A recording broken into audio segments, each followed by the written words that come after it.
तो potential energy will be minus P dot E.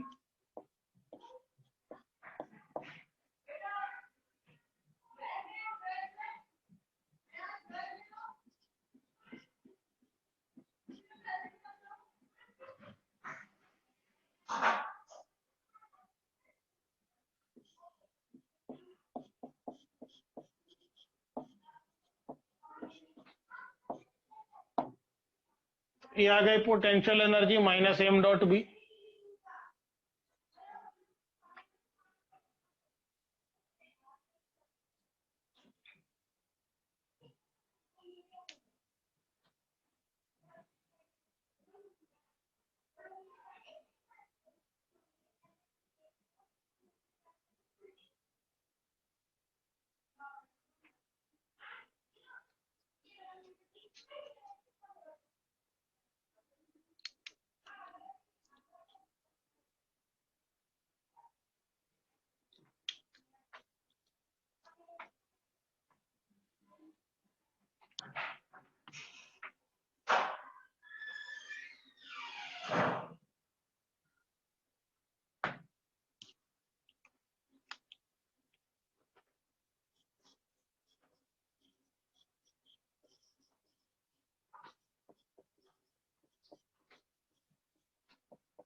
ये formula लग जाएगा, work done in turning a dipole from theta not to theta. Same चीज हम यहां भी कर सकते हैं।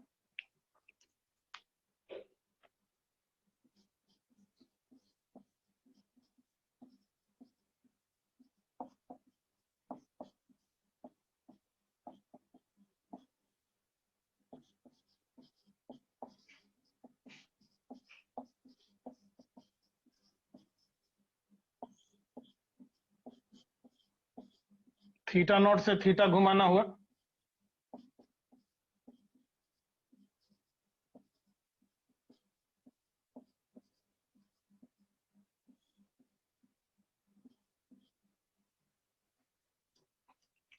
सेम स्टोरी है।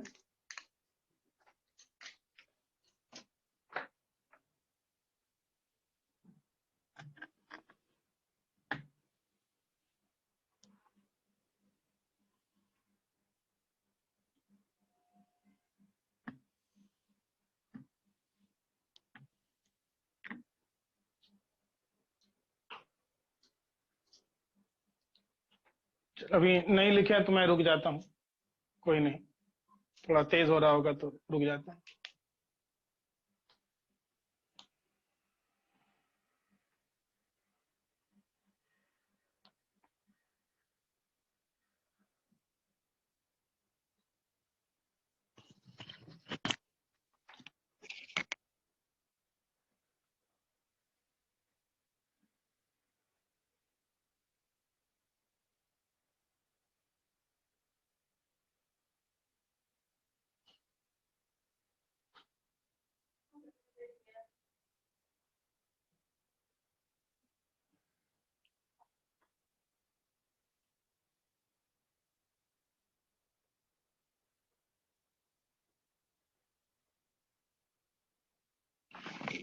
कॉपी तो नहीं हुआ होगा अभी, हो जाएगा तो बताइएगा।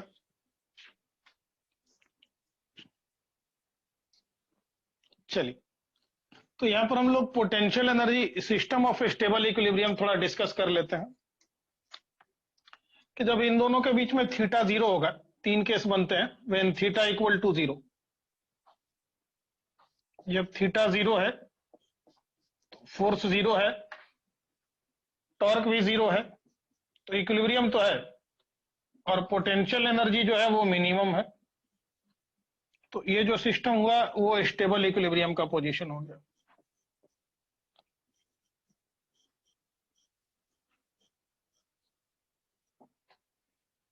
दूसरी बात आती है, जब थीटा जो है ये 180 डिग्री है, तो फोर्स तो जीरो है हमेशा। टॉर्क के बारे में बात करेंगे, टॉर्क अभी भी जीरो है। तो लीनियर इक्विलिब्रियम, रोटेशनल इक्विलिब्रियम। लेकिन पोटेंशियल एनर्जी इस हालत में मैक्सिमम होगी पीई, इस हालत में माइनस पीई। तो ये अनस्टेबल इक्विलिब्रियम हो गया।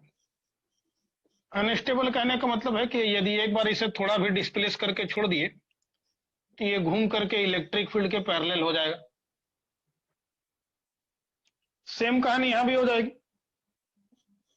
कि जब थीटा आप जीरो रखते हैं तो फोर्स तो हर हालत में जीरो है, टॉर्क भी यहां जीरो हो गया। पोटेंशियल एनर्जी की बात करें तो ये मिनिमम, और यहां पर इसी वजह से इसे हम लोग स्टेबल इक्विलिब्रियम कहेंगे।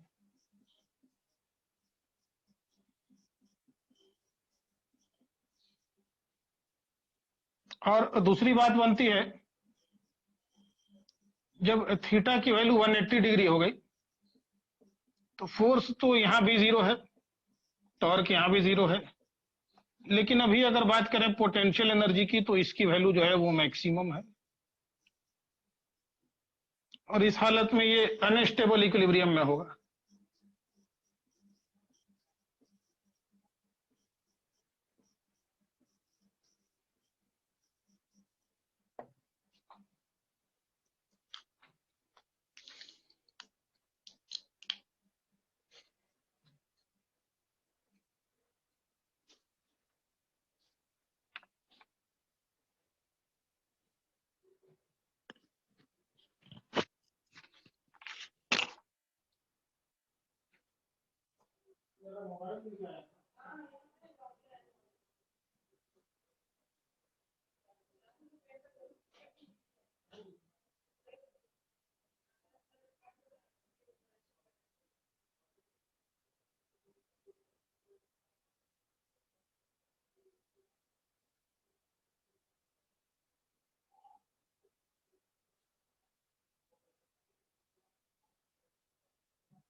कॉपी हो गया सभी का?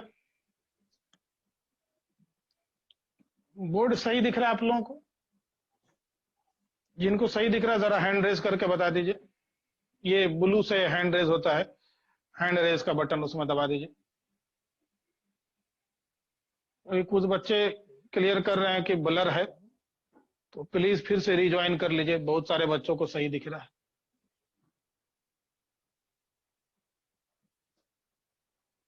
धन्यवाद बच्चों।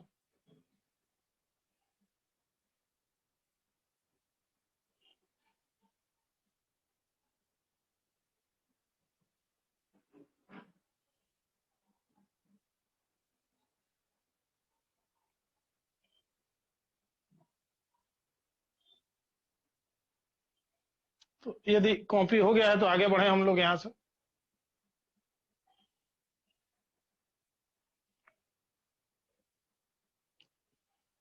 ठीक है, थैंक यू। अब एक अगला छोटा सा पॉइंट है, उसे देख लीजिएगा।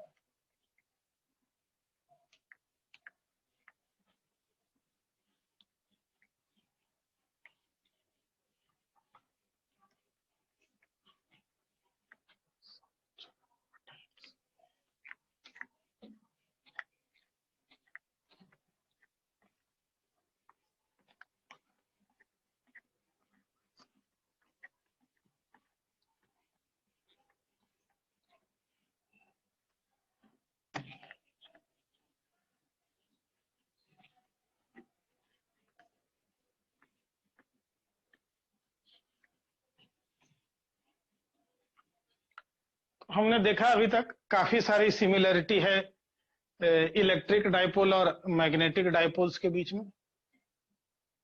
मानते हैं इस बात को? क्या there is a large number of similarity? अब आप पढ़े होंगे कि एक इलेक्ट्रिक डाइपोल को यूनिफॉर्म इलेक्ट्रिक फील्ड में डाल दिया जाए और थोड़ा सा उससे ऐसे टिल्ट कर देते हैं स्टेबल इक्विलिब्रियम पोजीशन से, it is going to perform oscillation, है ना। तो अभी यहाँ पर भी मैग्नेटिक डाइपोल के साथ ये बात होगी कि नहीं होगी, तो होगी, चेक चेक कर लेते हैं। तो अगला पॉइंट है ऑसिलेशन ऑफ बार मैग्नेट।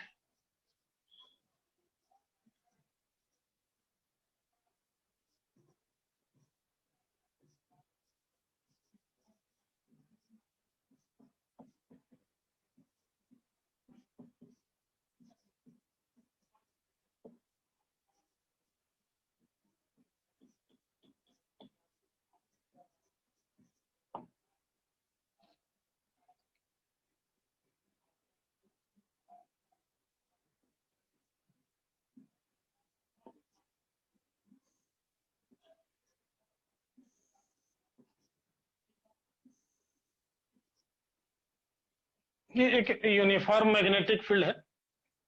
इसमें अगर हम एक बार मैग्नेट को थोड़ा ऐसा टिल्ट करके रख लेते हैं,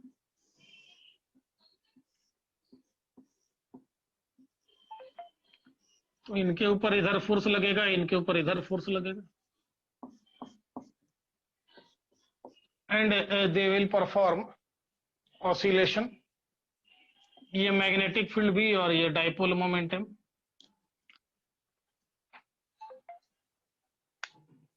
तो यहां पर एक बात बनेगी, when dipole is tilted slightly,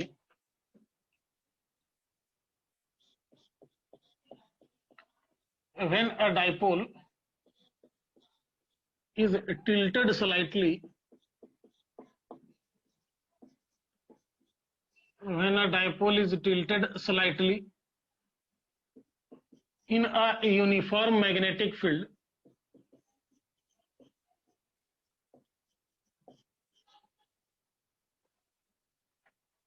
it experiences a torque।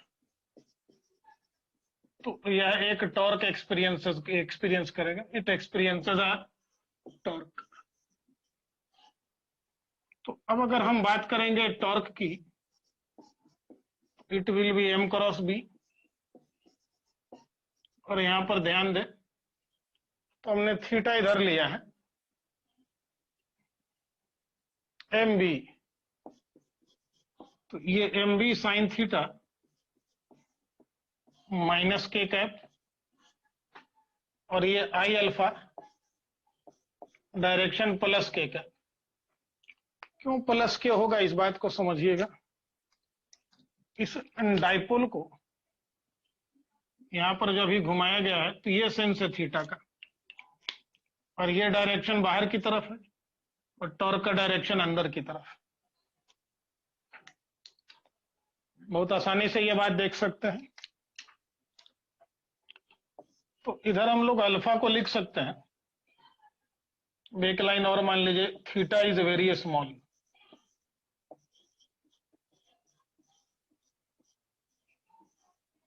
तो साइन थीटा की अप्रोक्सीमेट वैल्यू थीटा हो जाएगी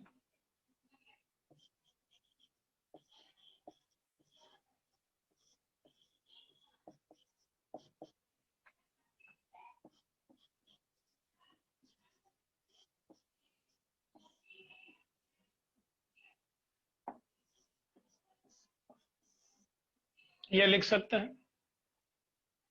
अब आप जानते हैं स्टैंडर्ड इक्वेशन ऑफ एसएचएम जो है,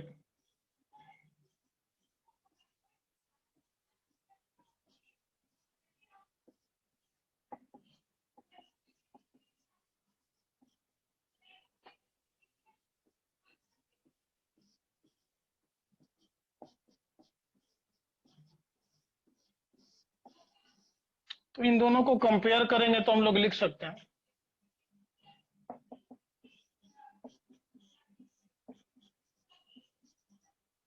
mb upon I, where I is the moment of inertia, इसीलिए टाइम पीरियड मिल जाएगा।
कॉपी हो जाए तो बताइएगा।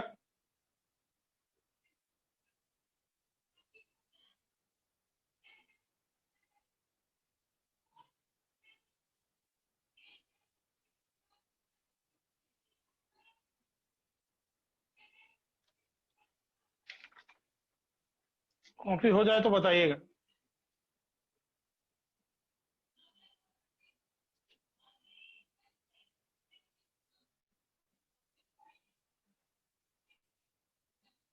नहीं, एक एंड को फिक्स कर दीजिएगा तो टाइम पीरियड अलग हो जाएगा। अभी ये फ्री है बिल्कुल, सेंटर के अबाउट फिक्स आप बोल सकते हैं।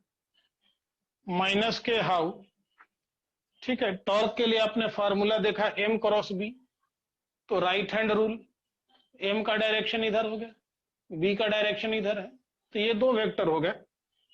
ये ब्लू पेन को मान लीजिए मैग्नेटिक फील्ड, रेड पेन को मान लीजिए मैग्नेटिक मोमेंट। तो एम और बी के बीच में ये एंगल थीटा, एम बी को हमने आशीर्वाद दिया इनवर्ड, ऐसे ही निकालते हैं। आई होप ये जिन्होंने भी माइनस के पूछा था वो क्लियर हो गया होगा। हटा दूं इसे, आगे बढ़े। चलिए,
कहता है short bar magnet is placed with its axis at 30 degree with an external magnetic field. यहाँ मैग्नेटिक फील्ड एक अलग ढंग से दिया गया है। It is a 800 gauss. आपको बता दें 1 gauss is equal to 10 to the power -4 tesla. तो गॉस भी जो है वो स्केलर क्वांट, ये आपका सिस्टम में मैग्नेटिक फील्ड की unit. So magnetic field is 10 to the power -2 tesla. Now ये इसमें ट्रैप था। एक्सपीरियंसेस द टॉर्क, जो टॉर्क लग रहा है उस टॉर्क का मैग्नीट्यूड है 0.016 newton per metre. Newton, what is the magnetic moment of the magnet. तो सिंपल सा बात जानते हैं, magnitude of torque is equal to M B sine theta. Theta की वैल्यू भी यहाँ पर 30 डिग्री दी गई है, तो यहाँ वैल्यू पुट कर दीजिए 0.016। एम की वैल्यू नहीं मालूम है, B 18 to 10 to the power -2 sine theta 1/2, ये 4 हो जाएगा। So M is equal to 0.016 by 4 into 10 to the power -2, तो ये ऊपर चले जाएंगे तो ये 1.6/4, तो it is 0.4 ampere metre square. This is the answer of question.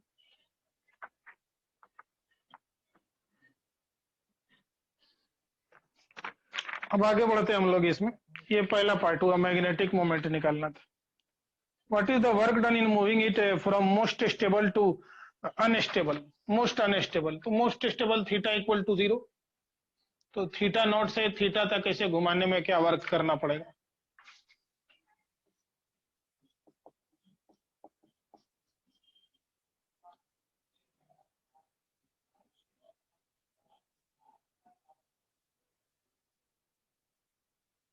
From theta not यानी कि most stable to most unstable, यही हो जाएगा। साइन थीटा का integration minus cos theta,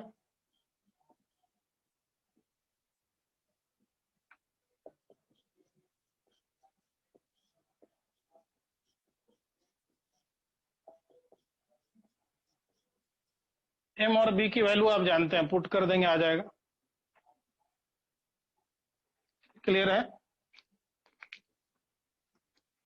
C part में चलिए, बार magnet is replaced by A solenoid of cross section area 2 into 10 to the power -4 meter square and 1000 turn, but of same magnetic moment.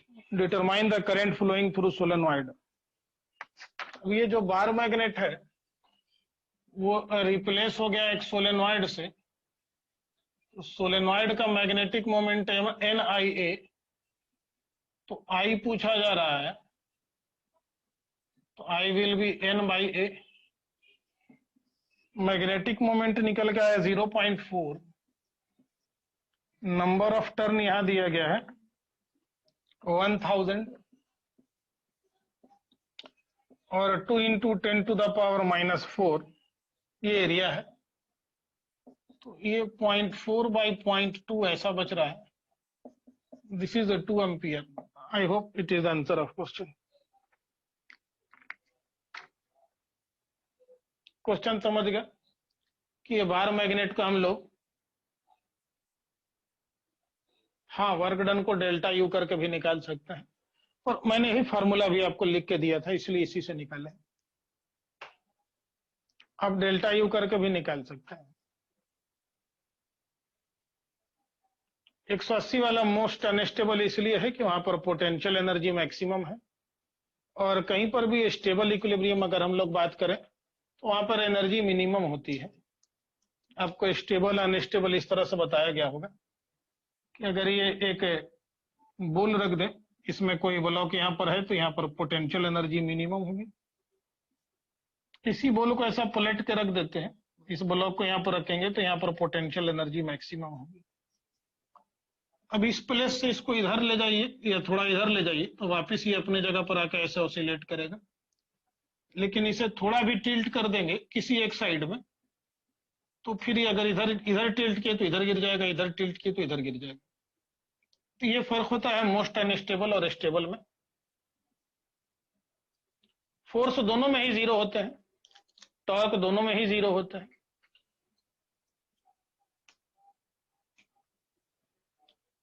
तो आई hope ये clear हो गया होगा। आगे बढ़ूं यहां से।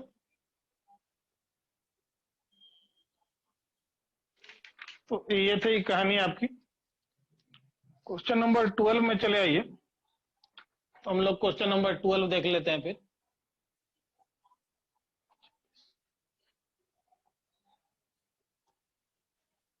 मिटा दूं इसे? हो गया सभी का?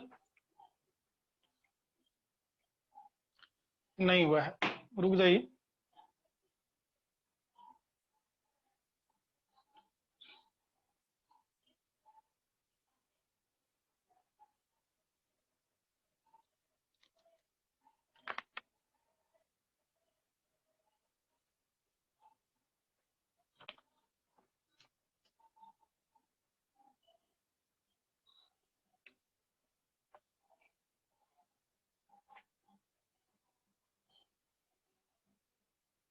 कॉपी हो जाए तो बताया जाए, फिर आगे बढ़े हम लोग।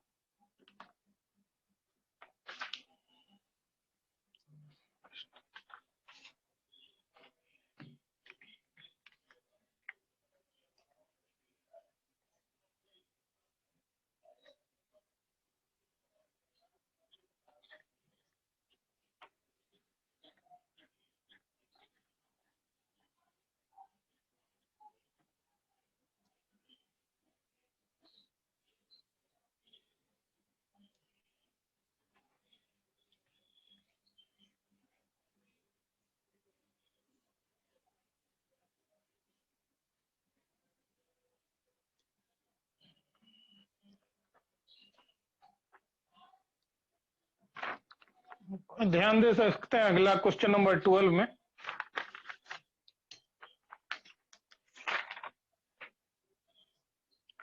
ट्वेल्व में कहता है कि मैग्नेटिक मोमेंट यानी कि कैपिटल M ये दिया हुआ है 6.7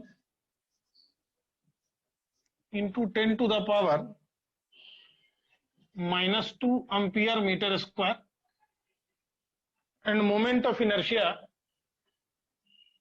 इनके मोमेंट ऑफ इनर्शिया भी दिए गए हैं, ये है 7.5 into 10 to the power -6 kilogram metre square.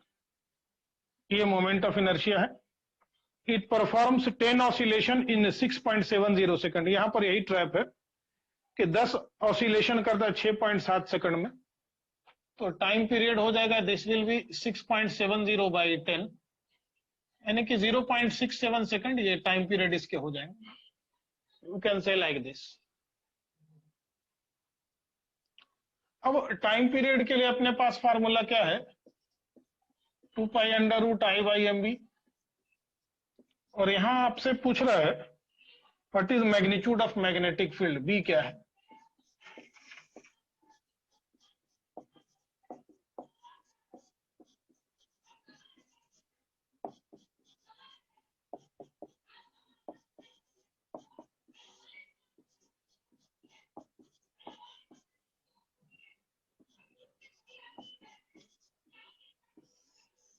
यहां वैल्यू रख देते हैं तो निकल जाएगा।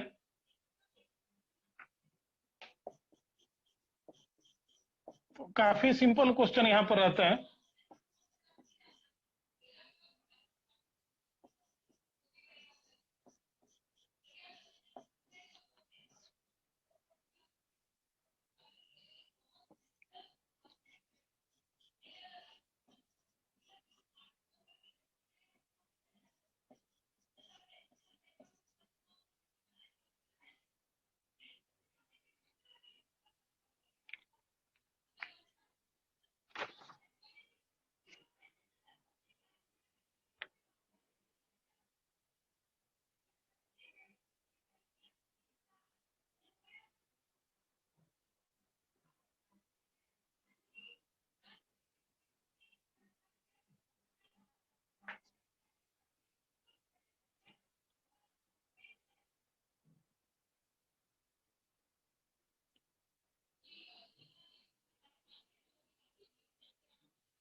कॉपी हो गया सभी बच्चों का।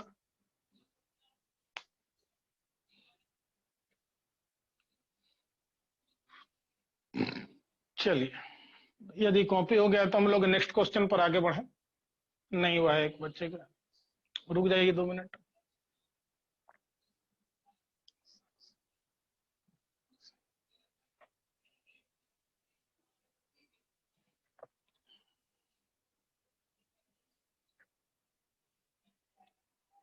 अच्छी भी नहीं करना आप लोग को इस चैप्टर में, क्योंकि उसमें बहुत सारी चीजें दी गई हैं जो अब सिलेबस में नहीं है,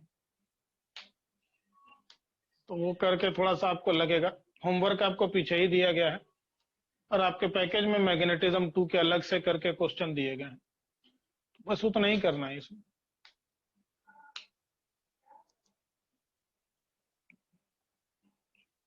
हाँ ठीक है, जो भी आ रहा है।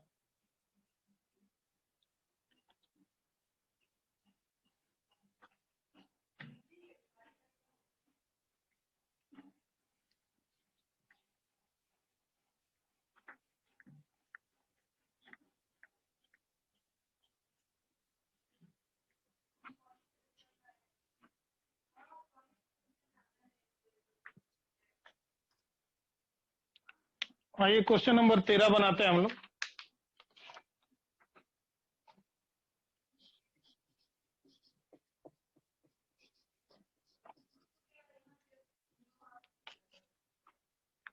कहता है फिगर शोज ए small magnetised needle P. Figure में एक स्मॉल मैग्नेटाइज्ड नीडल पी है।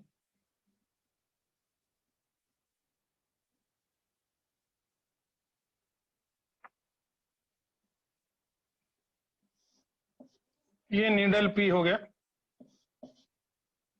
इसका डाइपोल मोमेंट आपको मालूम है, is placed at point O. The arrow shows direction of magnetic moment. The other arrow shows a different position and orientation of magnetic moment of another identical magnetized needle। मतलब दो dipole हैं, एक P और दूसरा Q। Q के अलग अलग position दिखाए गए हैं आपको, ठीक है। In which configuration system is not in a stable equilibrium. हम लोग देख लेते हैं। ये पोजीशन है Q5 और ये पोजीशन है Q3, यहाँ एक पोजीशन है Q4 और यहाँ एक पोजीशन है Q6। पहले इन पे चर्चा कर लेते हैं, फिर 1 2 पे आएंगे। तो in which configuration system is not in stable equilibrium, आइए इसको चर्चा करते हैं हम लोग। इनमें से कौन सा स्टेबल इक्विलिब्रियम नहीं है? तो इस डाइपोल के कारण यहाँ पे एक इलेक्ट्रिक फील्ड होगी इसी के डायरेक्शन।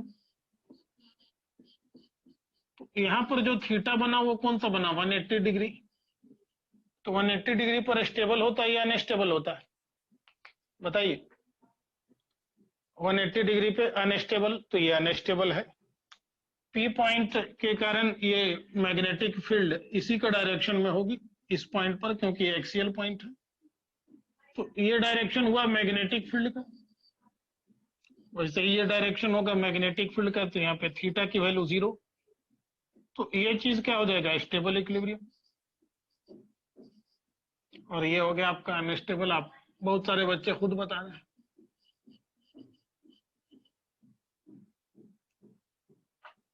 आई होप ये समझ में आ गया होगा। Q3 और Q4 जो पोजीशन है वो कैसा पोजीशन है? Equatorial position. देख लें एक बार Q3 पर, तो ये इक्वेटोरियल पोजीशन है, ये डाइपोल का डायरेक्शन।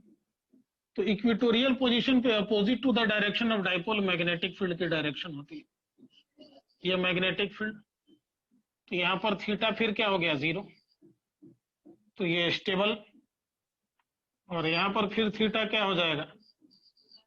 180 डिग्री। तो Q5 unstable. You can answer it very easily.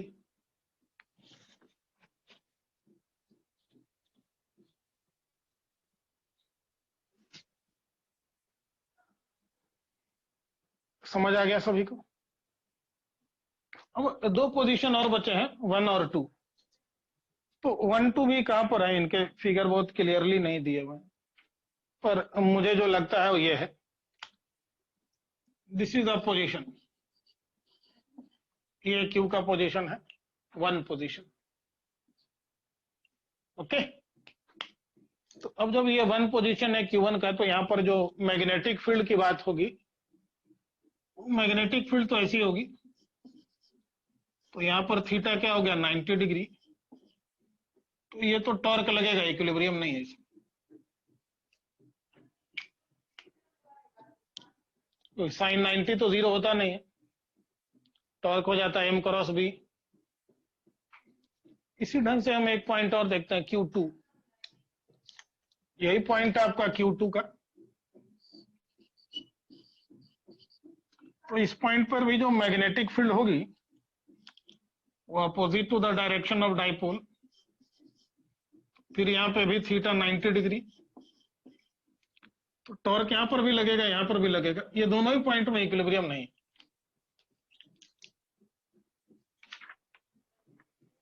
In which configuration system is in stable equilibrium आप लिख सकते हैं, अनस्टेबल इक्विलिब्रियम ये भी लिख सकते हैं। Which configuration corresponds to lowest potential energy among all configuration. तो लोएस्ट पोटेंशियल एनर्जी के लिए थीटा इक्वल टू 0 चाहिए। That will be the answer.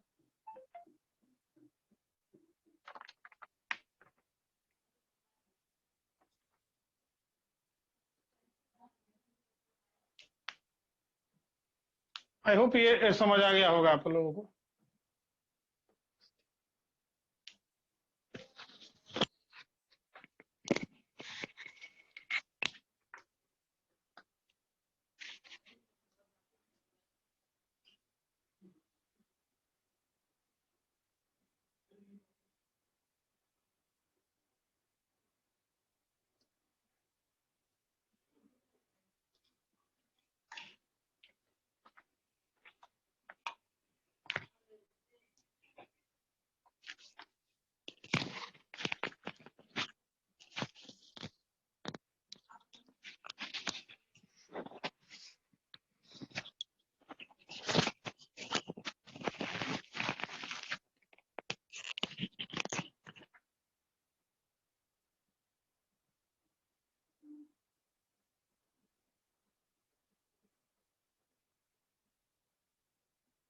3 5 में देख लीजिए क्या है, ये पोजीशन 3 है और ये पोजीशन 5 है, ये डाइपोल है। इस डाइपोल का डायरेक्शन आपका जेड डायरेक्शन में हो गया, जेड कैप, ये जे कैप वाई डायरेक्शन में। तो ये जो पॉइंट है 5 या 3, दोनों इक्वेटोरियल पॉइंट है, और इक्वेटोरियल पॉइंट पर मैग्नेटिक फील्ड की जो डायरेक्शन होती है वो अपोजिट टू द डायरेक्शन होती है डाइपोल के। तो डाइपोल प्लस जे है, इसीलिए माइनस जे, और यहाँ पर भी माइनस जे। यहाँ पे Q5 एक नया डाइपोल रखा हुआ, Q5 और इस B के बीच में एंगल 180 डिग्री, इसलिए ये जो Q5 है ये अनस्टेबल हो गया। Q3 और इस B के बीच में एंगल 0 डिग्री, इसलिए Q3 जो है वो स्टेबल हो जाएगा।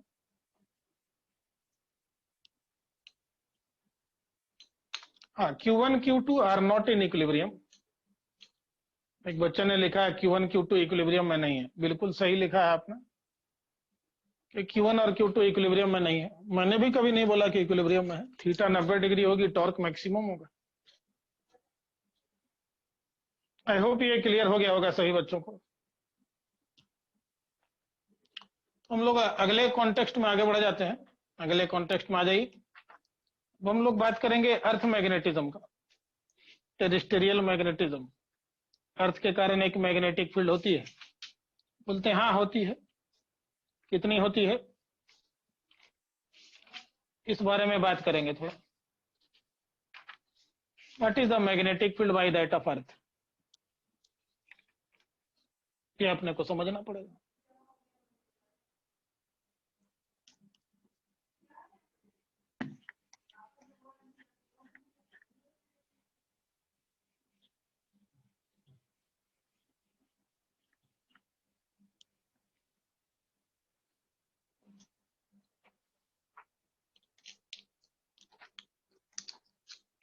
कुछ वैल्यू लिख के भेज रहे हैं अर्थ मैग्नेटिज्म का। हेडिंग दे देंगे अर्थ मैग्नेटिज्म, या टेरेस्टेरियल मैग्नेटिज्म भी कहते हैं।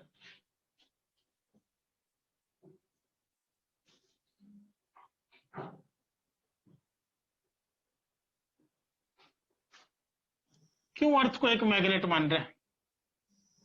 क्योंकि अर्थ के सरफेस पर कहीं पर भी एक बार मैग्नेट रखते हैं तो अपने आप को नॉर्थ साउथ डायरेक्शन में अरेंज कर लेता है। ये मान लीजिए ये है हमारी धरती, तो हम मान के चलते हैं कि अर्थ के अंदर जो है एक मैग्नेट है। यहाँ पर एक चीज देखना पड़ेगा, यहाँ पर क्या बोलते हैं नॉर्थ पोल, इसे क्या बोलते हैं इक्वेटर।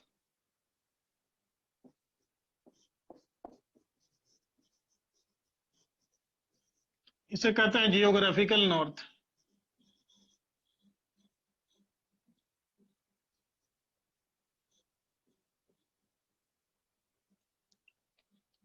आप एक मैग्नेट हैंग करते हैं तो इस तरह से हो जाता है, तो कहीं जाके ये मैग्नेट बिल्कुल अर्थ सरफेस के परपेंडिकुलर होगा। बोलिए हाँ या ना। जहां पे होता है उसे नॉर्थ पोल कहते हैं। क्या कहते हैं नॉर्थ पोल। तो हम लोग यहाँ पहुंच गए मैग्नेट लेकर के। तो मैग्नेट लेके जब यहाँ पर पहुंचते हैं जहां पे ज्योग्राफिकल नॉर्थ है, तो ये जो अपना मैग्नेट आया वो ऐसे टिल्टेड है। बोले नहीं ये तो मैग्नेटिक पोल नहीं है, लेकिन अगर हम अपना मैग्नेट लेके इस जगह पे आते हैं तो बिल्कुल मैग्नेट ऐसे वर्टिकल हो गया। बोले ये नॉर्थ पोल है। और यहां पर मैग्नेट लेके आ गए, ये बिल्कुल इस तरह से वर्टिकल हो गया। बोले ये साउथ पोल है। तो अर्थ के पास क्या दो दो पोल है? जवाब है हाँ, एक ज्योग्राफिकल नॉर्थ साउथ और एक मैग्नेटिक नॉर्थ साउथ।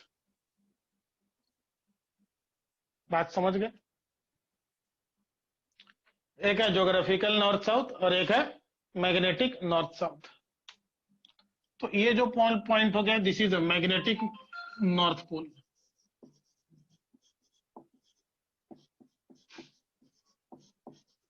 तो दो दो पोल है अर्थ के पास, और इस पॉइंट को कहते हैं मैग्नेटिक साउथ पोल।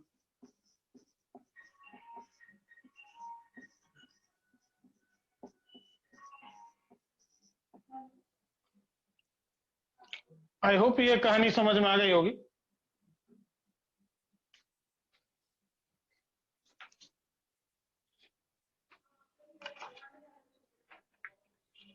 देखेंगे, ये हो गया अर्थ अपना,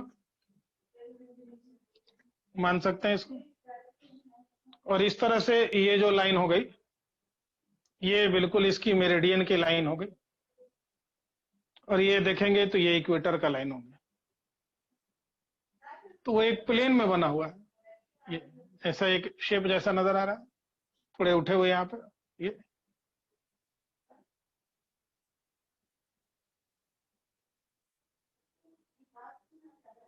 आ रहे हैं, बोलिए। तो दैट इज इक्वेटर। और ये जोग्राफिकल नॉर्थ, ये जोग्राफिकल साउथ। मैग्नेटिक नॉर्थ यहाँ पर कहीं होगा, देख सकते हैं। It will be somewhere here, it will be here. एक लाइन ऐसे थोड़ी सी अलग एंगल पर पास होगी इससे।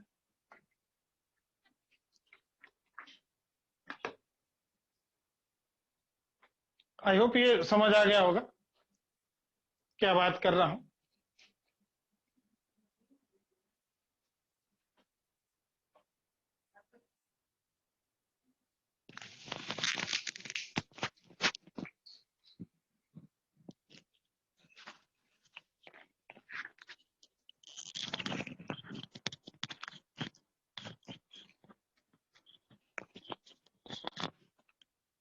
तो अर्थ के पास कितने पोल हैं भाई? 2 पोल हैं। और हम लोग क्या मान के चलते हैं, ये हटा दें इन सब बातों को।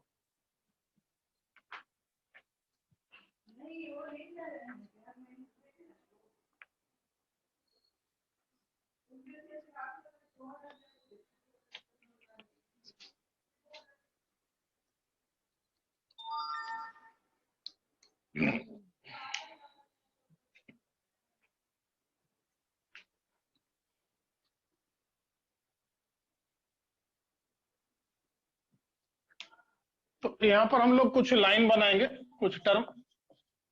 एक आ जाएगा geographical axis. What is a geographical axis? Geographical axis क्या होगी? It is a straight line that passes through geographical pole of earth. It is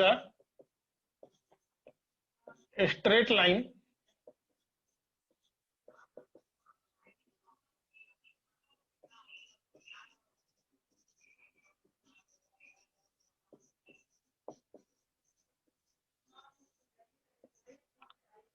it is a straight line passing through the geographical pole of earth.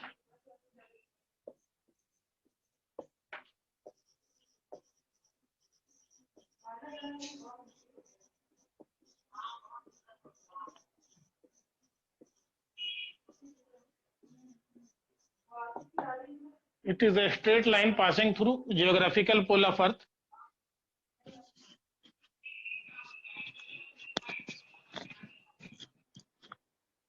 इसी को हम लोग axis of rotation और polar axis of earth भी कहते हैं।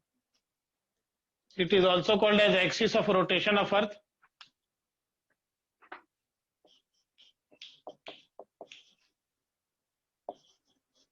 It is also called as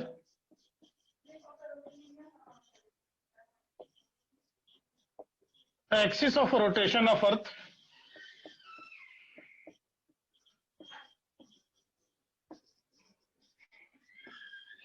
इसी को हम लोग axis of rotation of earth भी कहते हैं।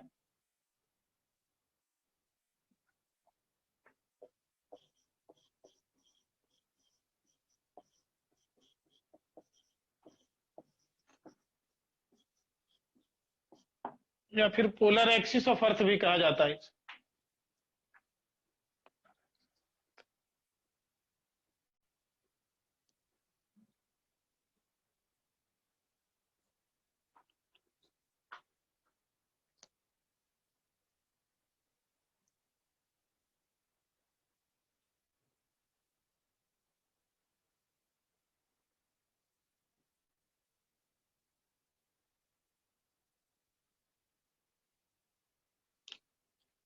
इसी तरह से एक बात करेंगे, geographical meridian.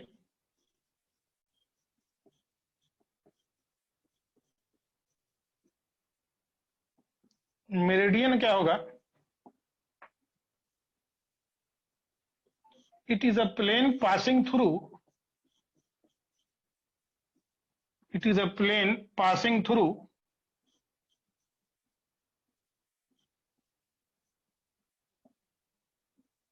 geographical axis।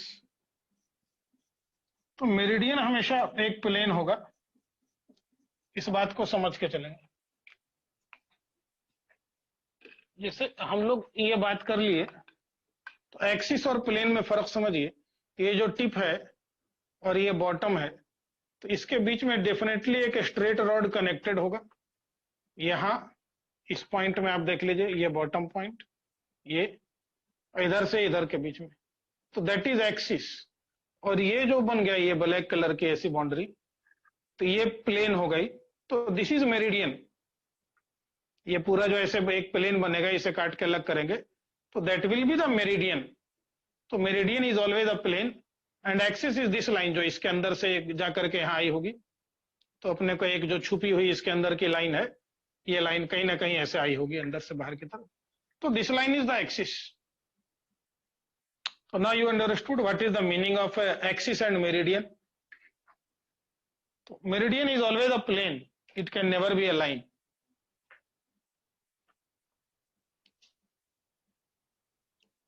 Meridian is always a plane, it can never be a line. I hope ये समझ आ गया होगा आप सभी को।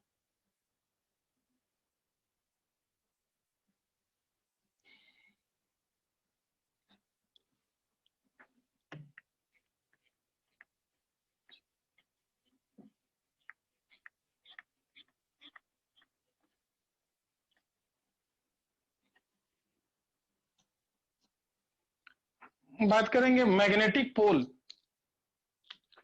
ये मैग्नेटिक पोल क्या होते हैं?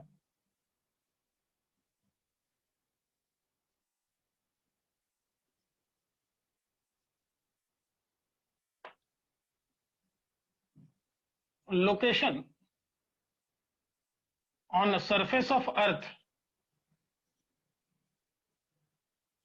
location on surface of earth at which bar magnet becomes vertical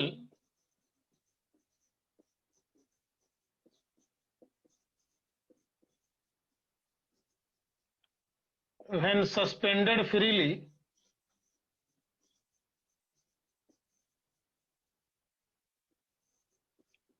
is magnetic pole।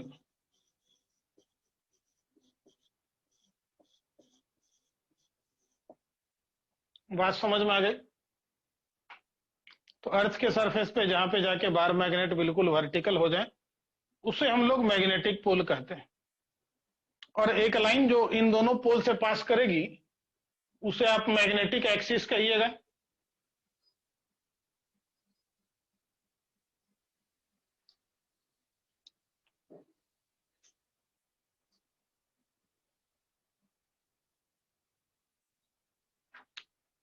अब यहां पर दूसरा लिखते हैं, the line passing through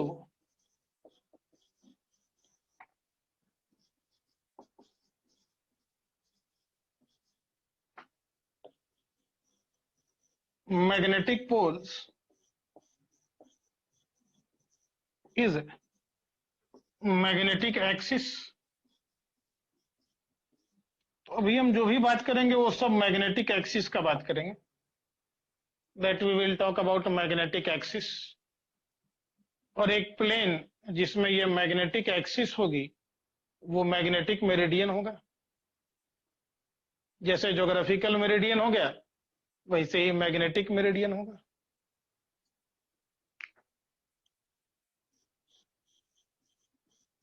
the plane containing magnetic axis is magnetic meridian। और वो प्लेन जिसमें ये एक्सिस होगी, उसे हम लोग मैग्नेटिक मेरिडियन कहेंगे।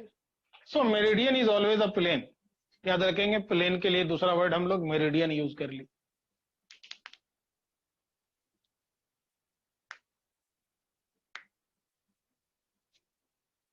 आई होप ये समझ में आ गया होगा।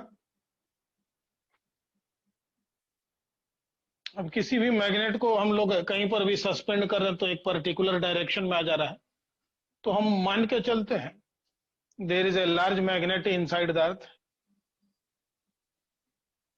अर्थ के अंदर एक बड़ा मैग्नेट है। क्यों हम अंदर जाके देखें? नहीं, बाहर में हम कोई भी मैग्नेट को सस्पेंड करते हैं तो एक डायरेक्शन में आ जाता है। तो अर्थ के सरफेस पे हर जगह पे एक मैग्नेटिक फील्ड है। तो मैग्नेटिक फील्ड है तो अर्थ के अंदर कहीं पर एक मैग्नेट होगा, इसीलिए मैग्नेटिक फील्ड है। लॉजिक सिंपल है, मानते हैं इस बात को? तो यदि लिखा गया है तो बताइए, हम लोग हटाएंगे इस बात को।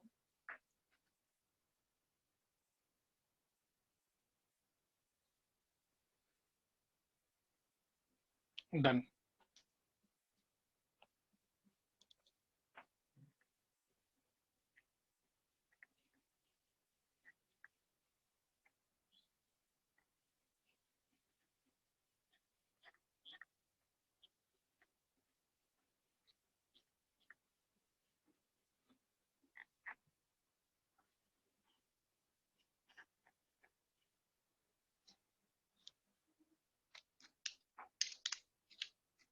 तो हम मान के चलते हैं कि अर्थ के अंदर एक लार्ज मैग्नेट है।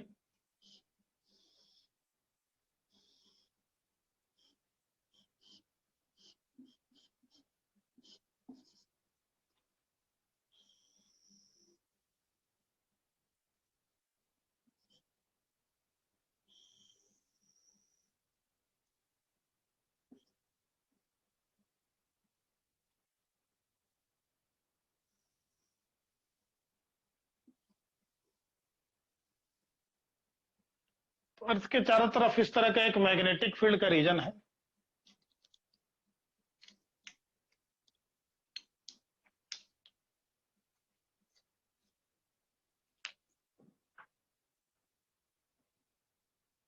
वी अज्यूम या वी कंसीडर, हम यह मानते हैं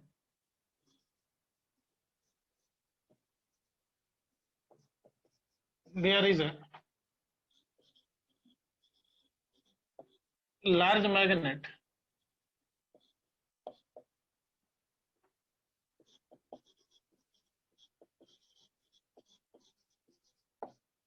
इनसाइड द अर्थ। अर्थ के अंदर एक लार्ज मैग्नेट है, because of which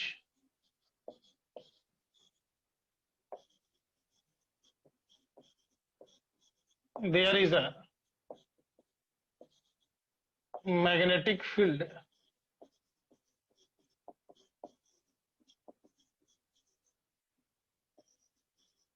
around earth surface,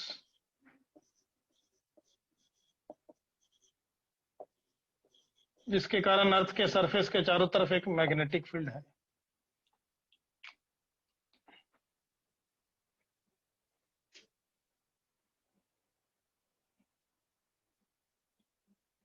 अब इसी मैग्नेट के कारण क्या सरफेस पर मैग्नेटिक फील्ड है, उसे देख करके हम लोग मैग्नेटिक फील्ड कैलकुलेट करेंगे।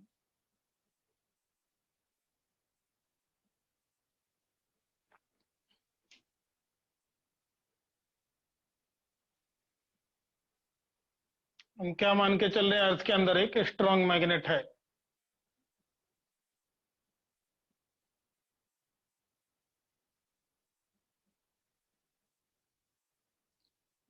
कॉपी हो गया सभी का?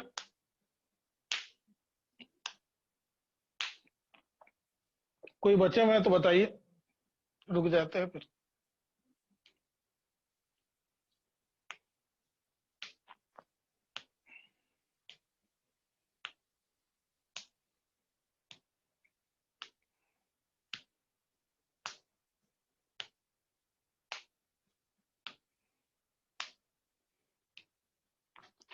तो समझ में आया आप लोगों को ये बार मैग्नेट का रोल क्या है? ये डायग्राम हटा दूं, डायग्राम में तो मुझे नहीं लगता कुछ होगा।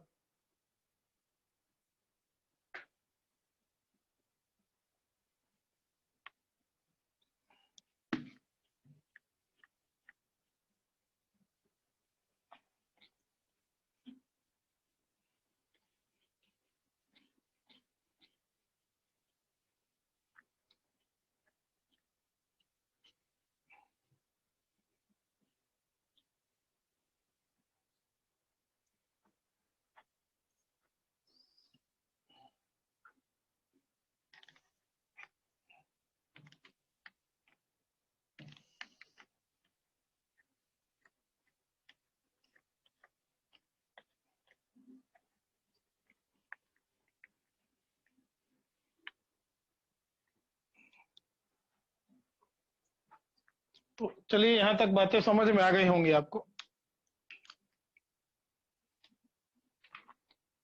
थोड़ा देखते हैं, consider the earth as a, हम लोग मान लिए कि अर्थ के कारण एक मैग्नेटिक फील्ड और ये सब चीजें होती हैं, क्योंकि अर्थ के सरफेस पर कोई भी एक मैग्नेट को हैंग कर रहे हैं तो एक पर्टिकुलर डायरेक्शन में आ जाना है।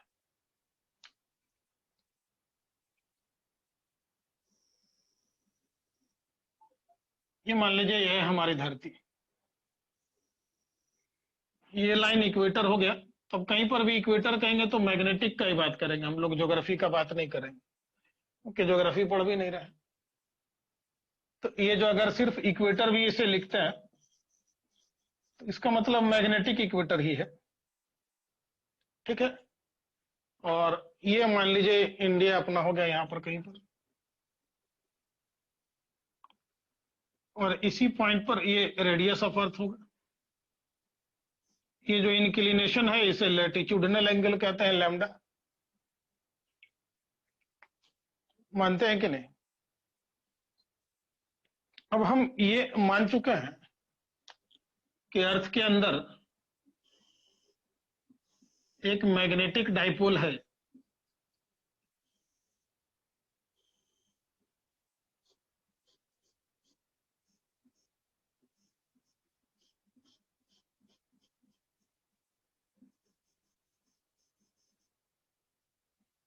we are having a magnetic dipole like this, इसका डाइपोल मोमेंट m होगा। इस डाइपोल के दो कंपोनेंट ले लेंगे हम लोग।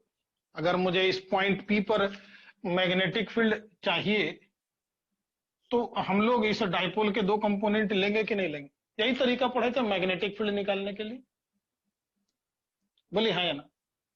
तो दोनों कंपोनेंट किधर लेंगे? आर वेक्टर रेडियस के पैरेलल और परपेंडिकुलर। तो अब अगर देखा जाए तो एक कंपोनेंट अपने को इधर लेना है, ये होगा एम आर, और एक कंपोनेंट इधर लेना है, ये होगा एम टी। तो ये एंगल यदि लैम्डा है तो ये भी 90, ये एंगल भी लैम्डा होगा।